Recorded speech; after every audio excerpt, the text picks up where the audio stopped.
Hi guys, today I want to talk about finding your match. Are you going for the wrong people? The people who aren't a match for you. People who don't share any of the same interests or hobbies or whatever.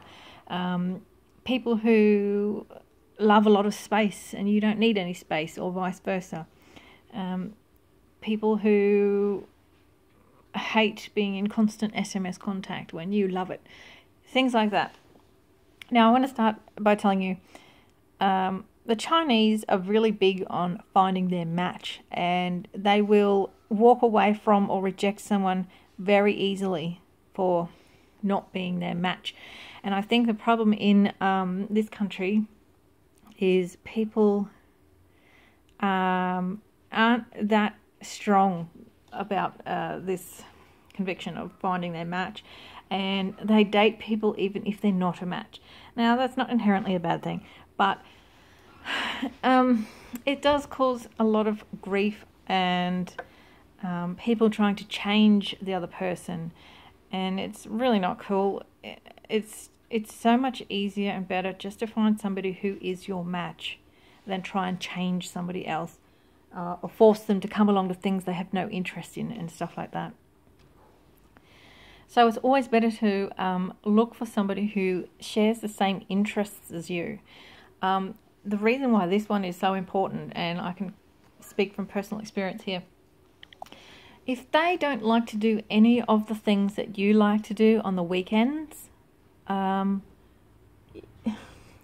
going to be spending a lot of time apart. You're going to feel like you're housemates, not partners, not companions. I mean, don't we get with people to have a companion, a partner, someone to experience all those wonderful memories with? But if you do everything separate because you don't like the same things, you're going to end up feeling like they're just your housemate, or a housemate with benefits. I mean, do you really want to be with someone who's out with their friends all weekend long and then they come home at night and has sex with you? And then that's it. You're going to feel used. Now, if you like to hang out with your mates all weekend and you find a partner that likes to hang out with their mates all weekend, and you come together at night or weeknights or whatever, and you're happy with that, you're both happy with that, and it works for you, great, you found your match. But speaking from personal experience, my ex-husband just wanted to lie around on the couch all weekend watching sports or playing video games. And that drove me up the wall. I wanted to make the most of my weekend. I wanted to live life. And he would say to me, well, go make some friends to go hang out with on the weekend.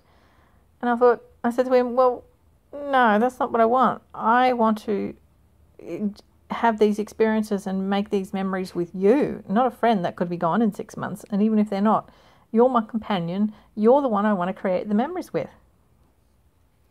But he didn't get it. So we were not a match. So hobbies and interests is a huge one for finding your match.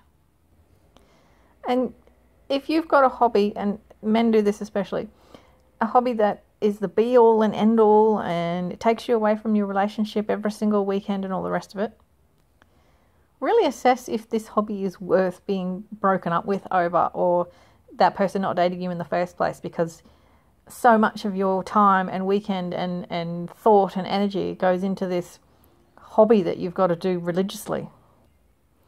Hobbies are not an inherently bad thing, but they can get in the way. Like going to the park with your mates every weekend, flying drones. You've got to assess whether that's worth having a relationship not work out because you've got to do it every weekend. Why can't you just do it now and again? People often take hobbies to the extreme. They're always there. They're always playing video games, or they're always at the ball game or something.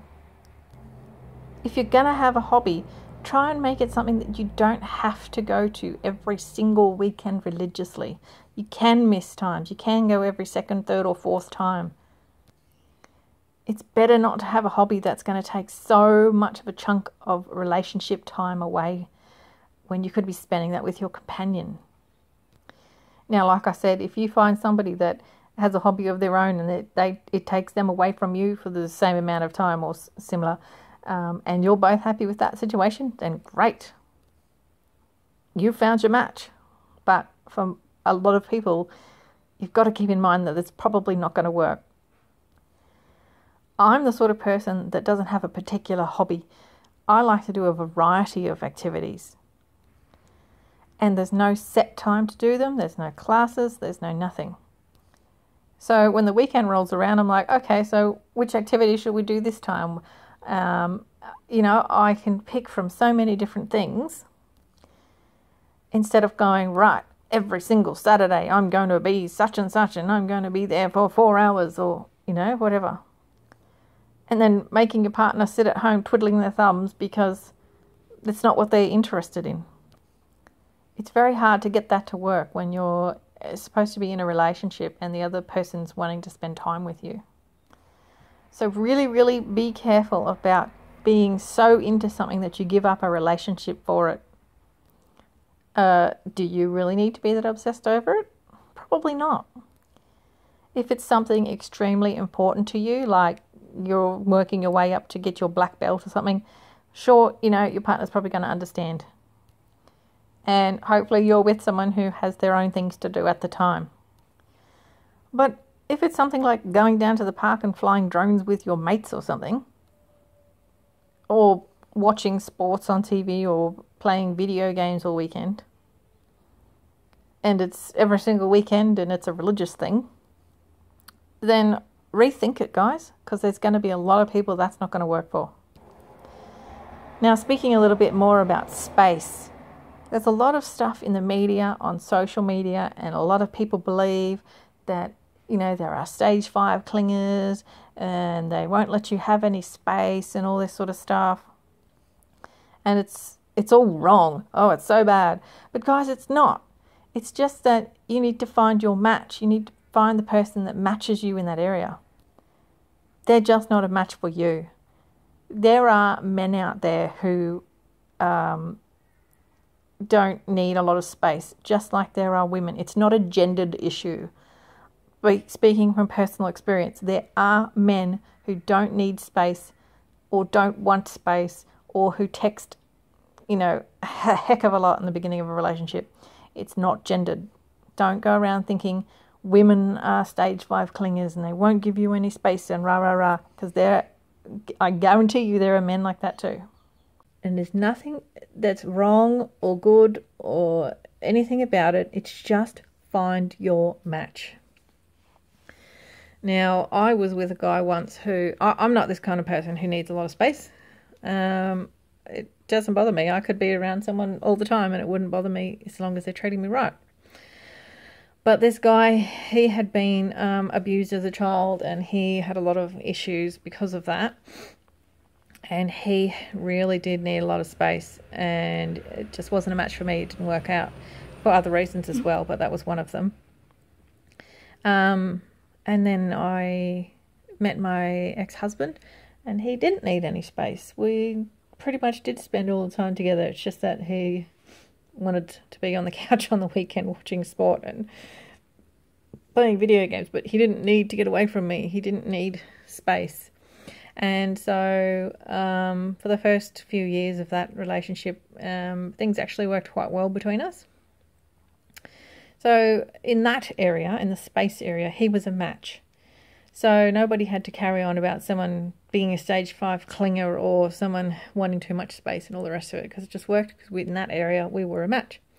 And the long-term relationship I got into after breaking up with him, that guy also didn't need space. So in that area, we were a match.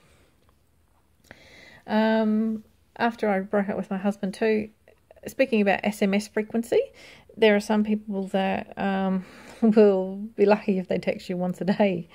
And if you find someone like that and you're like that, then great, you've met your match. But there are a lot of people who like to text a lot in the beginning of the relationship. They like to be in pretty much constant contact. So again, find your match in that area, because it's not going to work if you're wanting to send 10 text messages a day and they're sitting there going, oh my God, does this person ever leave me alone? Now, when I broke up with my husband, I dated a guy who was a bit younger than I am, and he was a textaholic. He honestly would, when he wasn't at work, he would honestly text me every minute. Well, I don't know, I could be exaggerating, but it was a lot of texts. We would text back and forth, and it didn't bother me at that stage. So, you know, we were a match in that area. Of course, and then I dated another guy after that, and when he went away to down south, he did the same thing. He texted all day long. And it didn't bother me because I was in the stage of wanting to be in contact with them. You know, you're in the beginning and you really like them and you want to talk to them and you want to hear from them and you want to know that you're on their mind. Now, some people would hate that, and that's not your match. But if it is your match, then great. But don't go around saying that it's stage 5 clinger and it's horrible and oh, what a weirdo and oh, you've got to be a nutcase to... That's not it. It's just finding your match. There are men that do it. There are women that do it. Now, those who do like to text a lot in the beginning too, that dies down. You get into the relationship and it would drive you nuts if they did that.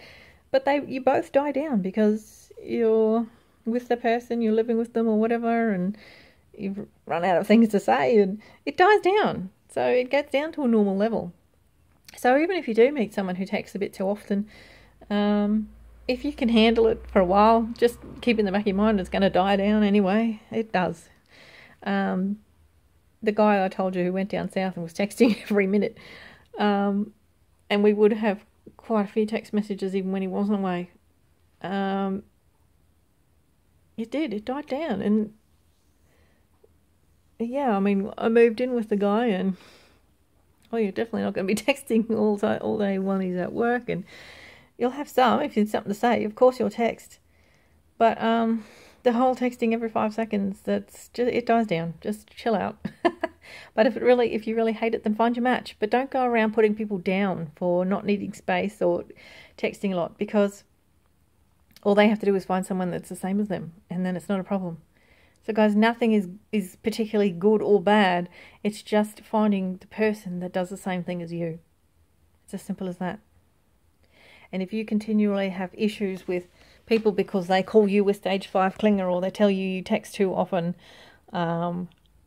then stop going for those people. Go for people who are like you. There are people out there of both genders who don't need space, who do text frequently.